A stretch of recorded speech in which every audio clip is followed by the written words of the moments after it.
유한계급론 2. 급력 과시경쟁. 문화의 진화 과정에서 유한계급 제도와 소유권 제도의 발생 시점은 일치한다. 이 두 제도는 경제력이 동일한 상황에서 생겨나기 때문에 발생 시점 역시 필연적으로 일치될 수밖에 없다. 동일한 시점에서 갓 발달하기 시작한 두 제도는 사회를 구성하는 동일한 일반적 사실들의 또 다른 측면에 불과하다. 여기서 유한계급의 여가와 소유권에 관심을 기울이는 이유는 그것들이 사회를 구성하는 기본 요소, 즉 관습적인 사실들이기 때문이다. 단지 습관적인 나태가 유한계급을 구성하는 것도 아니고 재화를 기계적으로 사용하고 소비한다는 사실이 소유권을 형성하는 것도 아니다. 그러므로 여기서 내가 관심을 기울이는 사안은 나태의 기원도 아니고 소비에 유용한 물건들을 개인이 전유하기 시작한 시점이나 경위도 아니다. 나는 한편으로는 전통적인 유한계급의 기원과 본성에, 다른 한편으로는 전통적인 권리 또는 공평한 청구권으로 이해되어 온 개인적인 소유권의 탄생 시점과 경위에 관심의 초점을 맞추고 있다.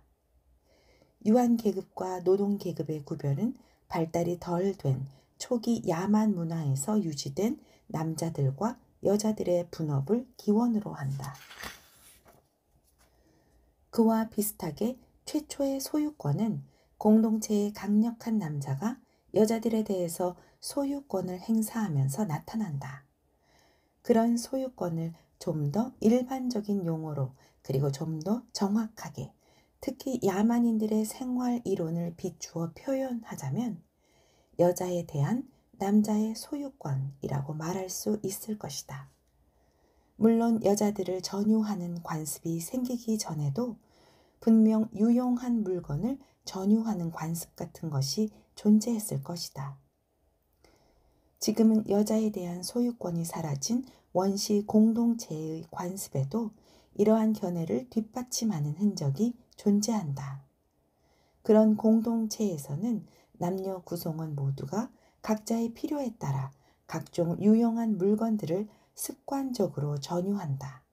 그러나 그들은 이런 물건들을 개인이 전유하여 소비하는 개인 소유물이라고는 생각하지 않는다. 개인은 자신이 만들거나 획득한 이런저런 사소한 물건들을 소유권 문제를 유발하지 않고도 습관적으로 전유하고 소유할 수 있다. 바꾸어 말하면 그들은 자신들과는 무관한 외부 사물들을 전유하고 소유하는 개인에 대해서는 전통적이고 공정한 청구권을 들어 문제를 제기하지 않는다는 말이다. 여자에 대한 소유권은 좀 더 원시적인 야만 문화에서 여성 포로나 노예를 강탈하면서 생겨난 것이 확실하다. 여자를 강탈하여 전유하게 된 최초의 이유는 여자들이 전리품으로 유용했기 때문이었던 것으로 보인다. 전리품인 여자를 적으로부터 강탈하는 관행은 소유와 결혼을 동일시하는 관례를 낳았고 그로부터 남성이 가부장 역할을 하는 가부장적인 가족이 생겨나게 되었다. 이 과정은 여자들을 비롯한 다른 포로들이나 하층민들까지 노예화되는 과정, 그리고 적으로부터 강탈해온 여자들 이외의 다른 여자들에 대해서까지 소유, 결혼, 관례가 확대되는 과정을 동반했다. 그리하여 약탈적인 생활 환경에서 진행된 경쟁의 결과, 한편에서는 강압에 의한 결혼 관행이, 다른 한편에서는 소유의 관습이 생겨나게 되었다. 이 두 제도는 최초의 발달 단계에서는 서로 구별할 수 없다. 왜냐하면 두 제도 모두 성공한 남자들이 일정한 지속성을 지닌 자신들의 업적을 과시함으로써 자신들의 용맹성을 증명하려는 욕망의 발로일 뿐 아니라 모든 약탈 공동체에 만연하는 지배지향적 성향에도 이바지하기 때문이다. 여자들에 대한 소유권을 기원으로 형성된 소유권의 개념은 여자들이 생산한 물품에 대한 소유권도 아우르며 자연스럽게 확대되었고 그때부터 인간에 대한 소유권은 물론 사물에 대한 소유권까지 등장하는 것이다. 이런 식으로 재화에 대한 일관된 소유 체계가 점차 자리를 잡게 된다. 최종적인 발달 단계에 이르러 소비용 재화의 유용성이 재화의 가치를 결정하는 가장 두드러진 요소가 되더라도 부는 여전히 소유자의 우월성을 증명하는 명예로운 증거로서 효용성을 결코 상실하지 않는다. 아무리 미진한 형태의 사유재산 제도라도 그 제도가 발견되는 곳이면 어디서나 경제활동 과정은 재화를 소유하려는 남자들이 벌이는 투쟁의 성격을 띠고 있다. 종래의 경제학자들, 특히 근대화된 고전 경제학 논리체제를 줄기차게 신봉하는 경제학자들의 경제이론에 입각한 해석에 따르면 부를 획득하기 위한 투쟁은 본질적으로 생존을 위한 투쟁이다. 그러나 생존 투쟁은 대체로 비효율적으로 이루어지던 초기의 생산활동의 특징이라는 것은 의심의 여지가 없다.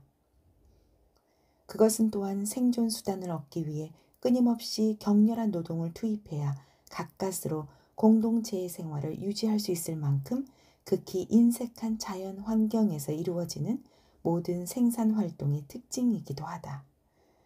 그러나 한창 발전 중에 있는 모든 사회는 이러한 초기의 기술 발달 단계를 곧장 뛰어넘어 다음 단계로 도약한다. 궁핍한 생활을 견디며 생산활동에 참여하는 사람들에게 약간의 여유를 제공할 만큼 생산의 효율성도 향상된다.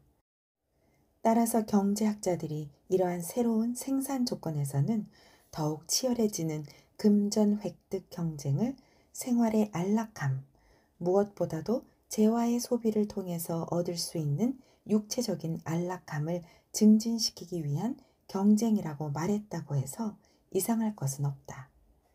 예로부터 재화를 취득하고 축적하는 목적은 축적된 재화를 지속적으로 소비하는 데 있는 것으로 여겨졌다. 이때 소비는 재화의 소유자가 직접 하든지 그에 딸린 가족들이 하든지 상관이 없는데 이론적으로 따져보면 가족들의 소비와 그의 소비는 결국 같은 목적을 지향하기 때문이다.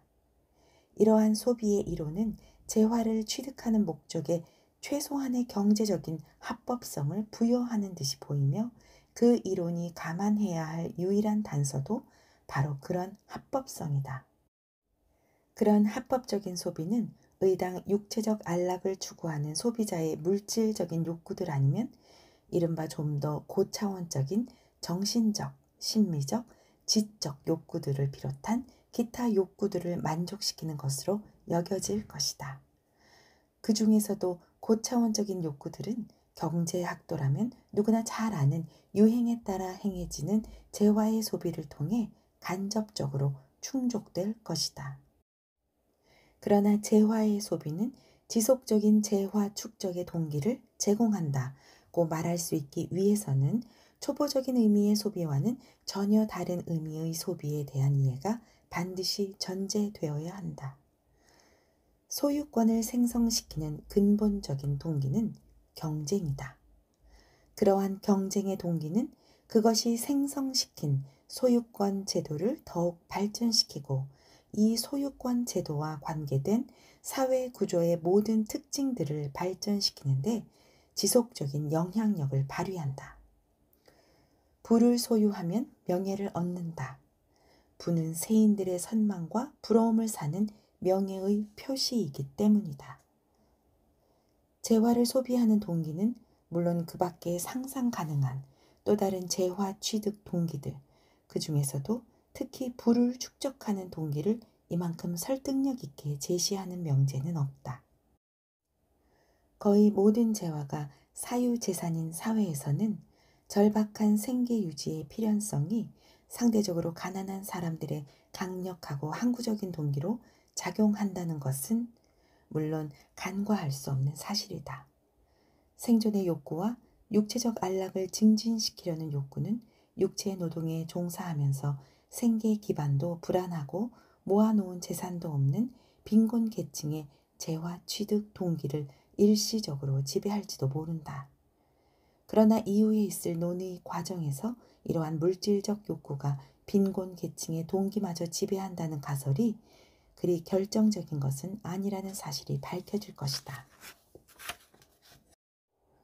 다른 한편으로 오로지 부의 축적에만 관심을 쏟는 사회의 구성원이나 계급들을 살펴보아도 생존이나 육체적 안락이라는 동기는 결코 그처럼 두드러진 역할을 하지 않는다. 소유권은 최저 한도의 생존 조건과는 무관한 환경에서 탄생하여 인간의 제도로 성장했다.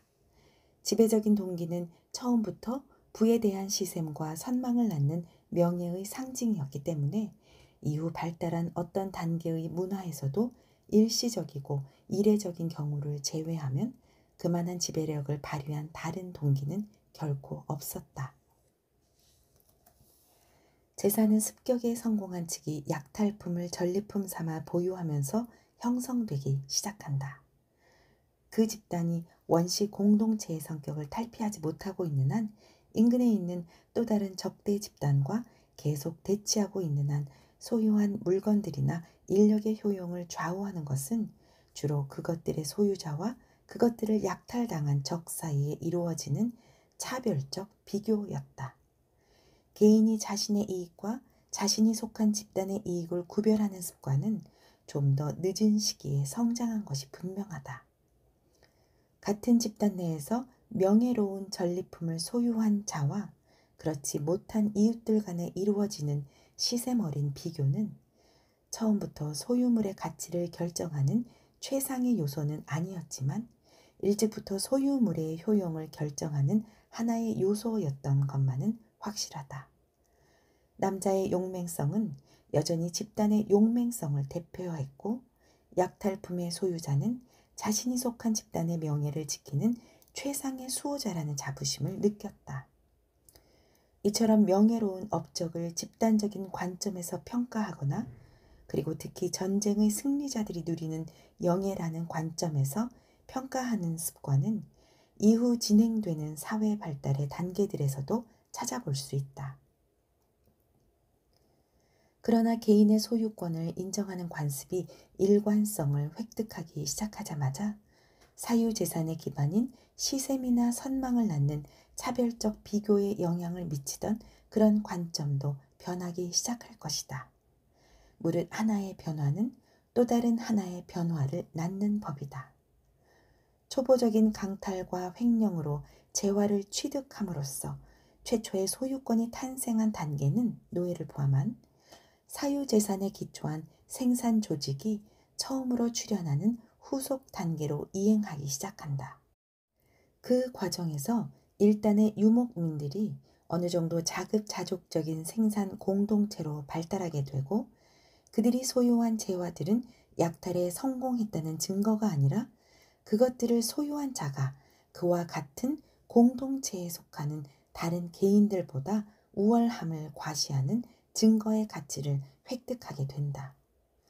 그러한 선망을 낳는 차별적인 비교 관행은 이제 소유자를 그가 속한 집단의 또 다른 구성원들과 비교하는 최우선적인 방식으로 자리 잡는다. 재산은 여전히 전리품의 성격을 띠고 있긴 하지만 문화가 진보하면서 그것은 외견상 평화로운 유목 생활 방식을 따르는 듯이 보이는 집단의 구성원들끼리 암암리에 벌이는 소유권 경쟁에서 이긴 자들의 승전 기념품 같은 성격을 띠게 된다. 공동체의 일상적인 삶과 남자들의 사고 습관을 지배하던 약탈 활동이 생산 활동에 차츰차츰 자리를 내주게 되면서 축적된 금전이 약탈이라는 명예로운 활동의 전리품을 대신하여 우월함과 성공을 대표하는 인습적인 지표의 자리를 차지하게 된다.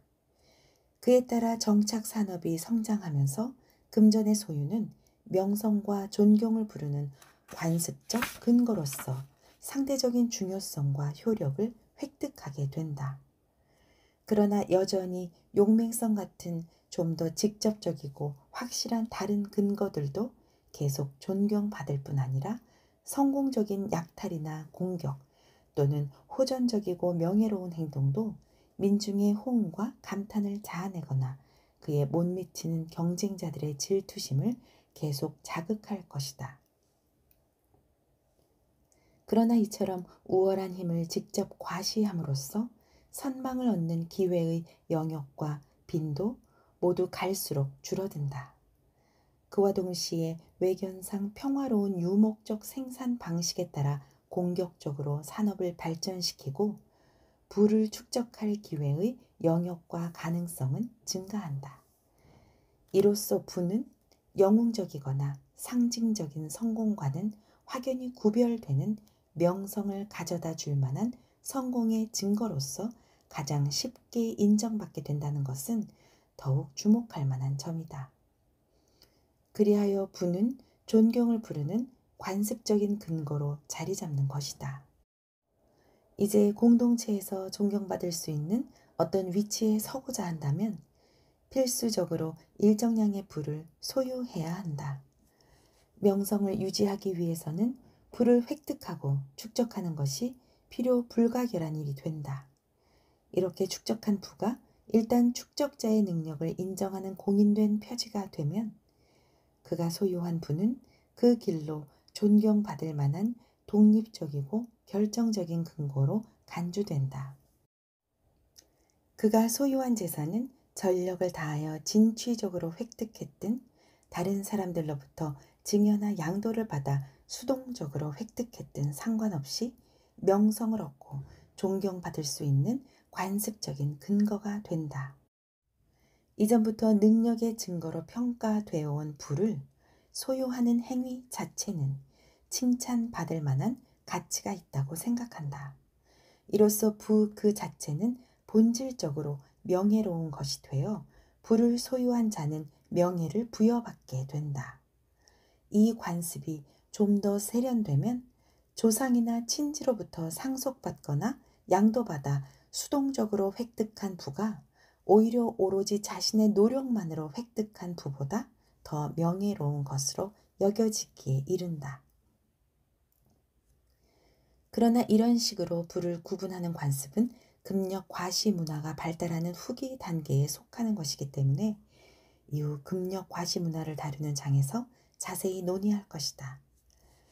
부의 소유가 비록 누구에게나 존경받을 만하고 사회적으로도 지탄받지 않는 위치에 있음을 증명하는 근거로 자리매김되었지만 용맹성과 명예로운 행위도 여전히 민중의 존경을 받을 수 있는 가장 인기 있는 판단 근거로 남을 것이다. 약탈 본능과 그것의 필연적인 귀결인 약탈 능력을 권장하는 관습은 장기간 유지된 약탈 문화의 원칙에 따라 생활해온 사람들의 사고 습관에 깊숙이 뿌리내리고 있다. 민중의 판단 근거에 따르면 인간이 얻을 수 있는 최고의 명예들은 여전히 전쟁에서 대단한 약탈 능력을 발휘하거나 그의 버금가는 정치력을 발휘함으로써 획득할 수 있는 명예들일 것이다. 그러나 사회적으로 평범하지만 그래도 어느 정도 지위에 있는 사람들의 의도에 따라 취득되고 축적된 재화들이 이러한 명성을 얻는 수단들을 대신하게 되었다. 그래서 사회적으로 높은 지위에 오르기 위해서는 이전 약탈 시대의 야만족 남자들이 부족의 기준에 맞는 육체의 강인함과 지략, 무기 다루는 솜씨 등을 필수적으로 갖추어야 했듯이 이젠 일면 막연해 보이기도 하는 일종의 관습적인 기준에 필적하는 부를 필수적으로 축적해야 한다. 한편에서는 일정한 수준의 부가 다른 한편에서는 용맹성이 명성을 얻기 위한 필수 조건이 되고 일반적인 기준보다 더 많은 부나 용맹성을 구비할수록 더 큰 명성을 얻게 되는 것이다. 이처럼 사회에서 요구하는 다소 막연하고 일반적인 기준에 못 미치는 용맹성이나 부를 소유한 구성원들은 동료 남자들의 존경을 받기 어렵게 되고 결국은 그들의 자존심도 상처를 입게 된다. 그들의 자존심은 흔히 이웃이나 동료들과 동등하게 존경받을 때 생기는 것이기 때문이다. 동료들에게 경멸당하면서도 자존심을 오랫동안 유지할 수 있는 사람은 비정상적인 사람들밖에 없을 것이다. 물론 정상적인 사람들 중에서도 그럴 수 있는 사람이 분명히 존재한다. 특히 강렬한 종교적 신념을 가진 사람들이 그러하다. 그러나 외견상 그렇게 보일 뿐 진실로 그럴 수 있는 사람은 드문데 그들 역시 대개는 어떤 초자연적인 존재가 자신들의 행동을 지켜보고 인정할 것이라는 상상에 의존하고 있기 때문이다. 그러므로 부의 소유는 민중의 존경을 받는 근거가 되자마자 우리가 자존심이라고 부르는 자만심의 필수 조건이 된다.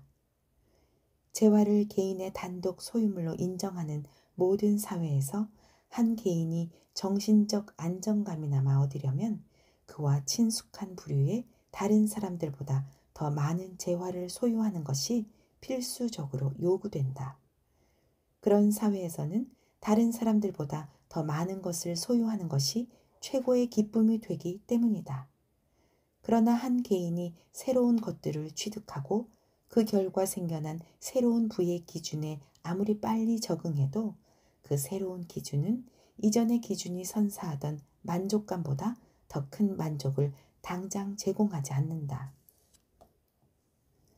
어디서나 볼 수 있는 그런 경향은 현재의 금력 기준을 부단히 새로운 부의 축적으로 나아가기 위한 출발점으로 만들기 때문이다.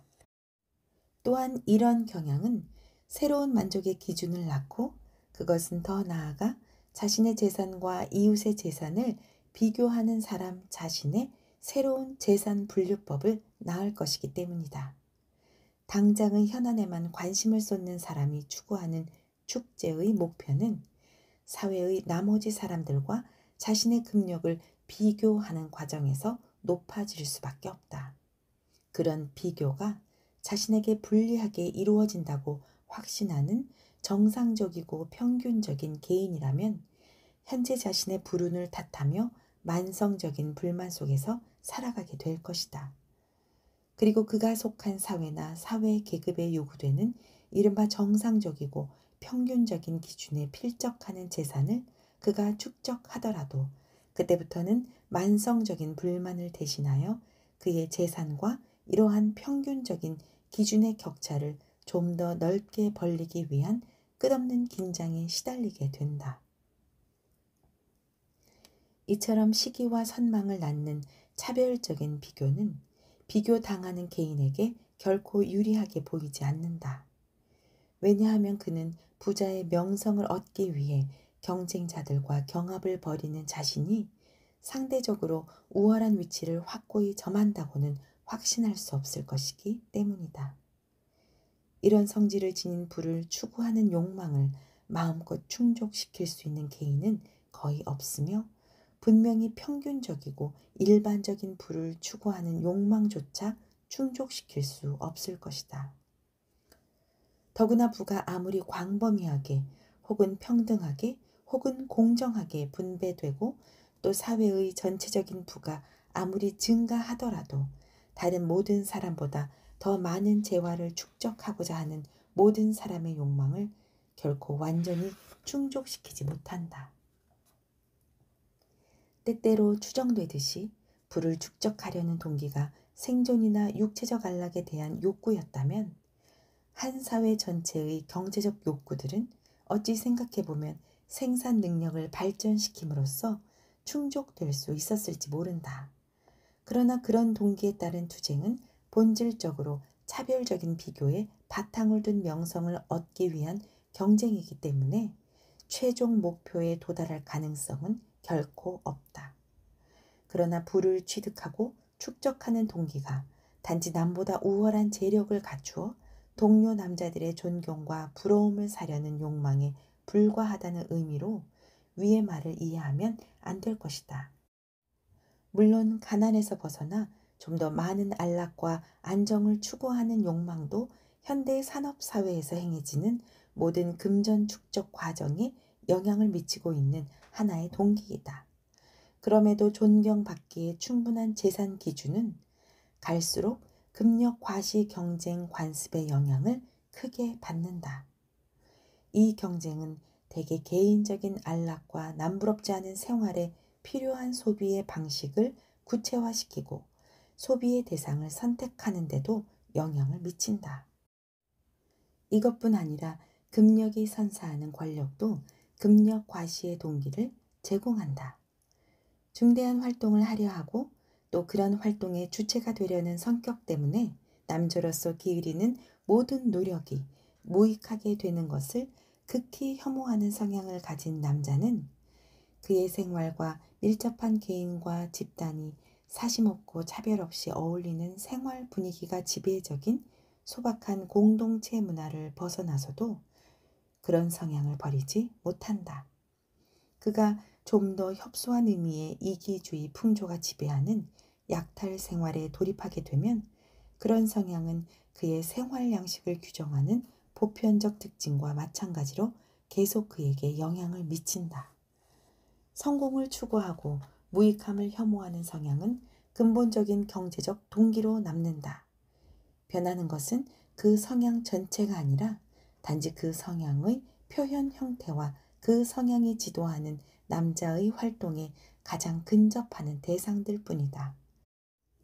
개인 소유 체제 하에서 목적을 가시적으로 달성하기에 가장 용이한 수단은 재화를 취득하고 축적함으로써 획득할 수 있다.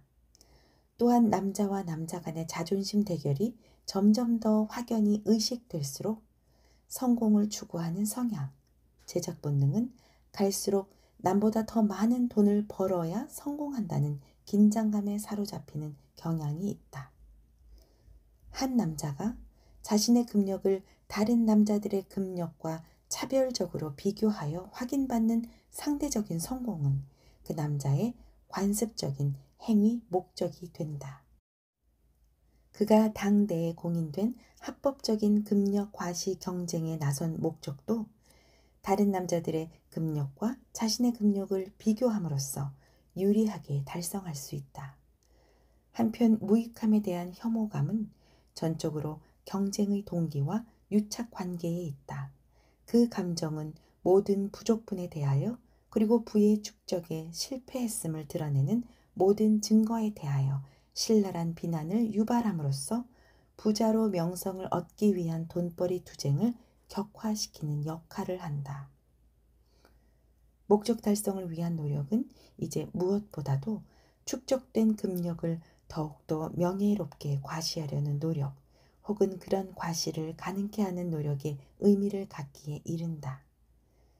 남자들의 관심을 축적된 금력에 쏠리게 만드는 동기들 중에서 가장 광범위하고 강력한 힘을 발휘하는 것은 언제나 이런 금력 과시 경쟁을 선도하는 동기이다. 여기서 새삼 강조할 필요는 없겠지만 나는 지금까지 차별적이라는 용어를 사용하면서 그것이 지시하는 어떤 특별한 현상을 칭찬하거나 비하하거나 혹은 권장하거나 개탄할 의도는 전혀 없었다. 그 용어는 상대적인 보유 재산이나 가치에 따라 미학적, 도덕적 견지에서 자신들의 등급을 평가하고 정하려는 인간들의 인간 비교 관행을 묘사하기 위해 그리고 그들 스스로 혹은 다른 사람들이 합법적으로 숙고했을 자기 만족의 상대적인 등급을 매기고 결정하기 위해 기술적 의미로 사용한 것이다. 따라서 차별적 비교는 결국 인간의 가치를 평가하는 과정과 다름없다.